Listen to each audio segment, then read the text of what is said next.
D'abord, il faut féliciter le président de ce tribunal et son entourage immédiat pour sa sagesse, parce que s'il avait déclenché les hostilités aujourd'hui, ce serait nuire à la dignité de la femme. Ce serait encore enfoncer d'addice son système dans l'abîme qui l'attend d'ailleurs et auquel il n'échappera pas. On a demandé la repentance, la demande du pardon. Ça n'a pas pu être obtenu, il a voulu les résultats sur le terrain.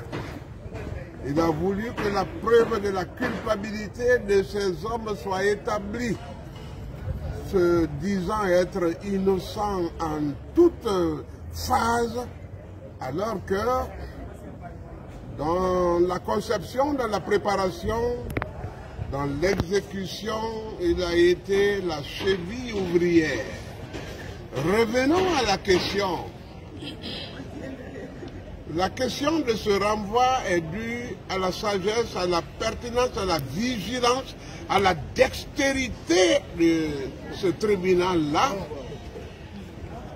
Et je crois que nous avons tous salué ce qui n'est pas à l'honneur des avocats de la partie civile.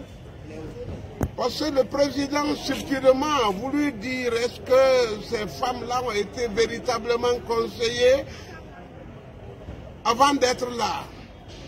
Le fait même de leur avoir publié comme étant victimes de viol, ce que je ne voulais pas trop commenter, est la preuve de ce qu'elles ont caché depuis longtemps et que les conseillers n'ont pas pu sauvegarder.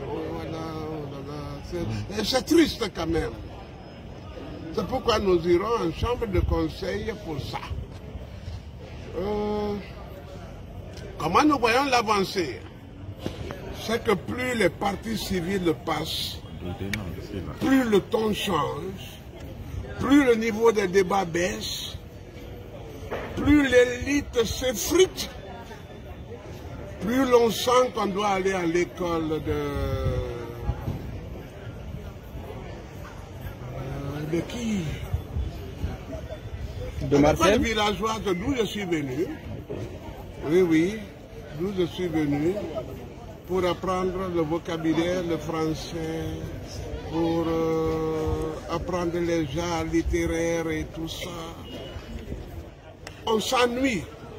Et il y a un grand journaliste ici, Reflet Guinée, qui me connaît dans toutes mes attitudes et qui a dit, mais maître, on dirait que vous êtes fatigué. Je dis, mais il y a matière à ennui. Je préfère penser à mes enfants que je ne vois pas depuis quelque temps, que je laisse endormir. Quand passe une partie civile moribonde, fabriquée de toutes pièces. Non, maître Alceni, ne partez pas. Non, maître Alceni, ne partez pas. Je suis même prêt à la contradiction parce que personne ne m'a égratigné depuis que je suis là.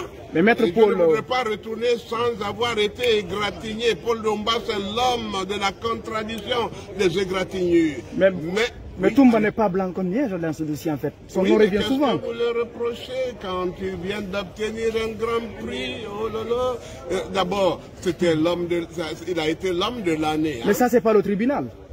Oui. Est-ce que ce prix-là est le fait du tribunal? Est-ce que ça, c'est pas le procès du 28 septembre? Oui, mais qu'est-ce que vous lui reprochez matériellement? C'est pourquoi il est à la barre. Ah, mais vous devenez mon contradicteur. C'est vous qui devez justifier pourquoi il est à la barre. 15 inculpations qui volent en éclats. Nous sommes en fin de passation, non seulement des accusés, mais des parties civiles. Il n'y aura que des témoins et éventuellement le transport judiciaire. Qu'est-ce qui a épinglé Toumba? Vous le voyez dans toute son aisance. Et vous voyez l'approbation de l'opinion publique nationale et internationale. Vous voyez les prix que vous condamnez et que nous accueillons et qui s'opposent et s'imposent à vous à vous. À vous personnellement. Merci. Que voulez-vous dire, Maître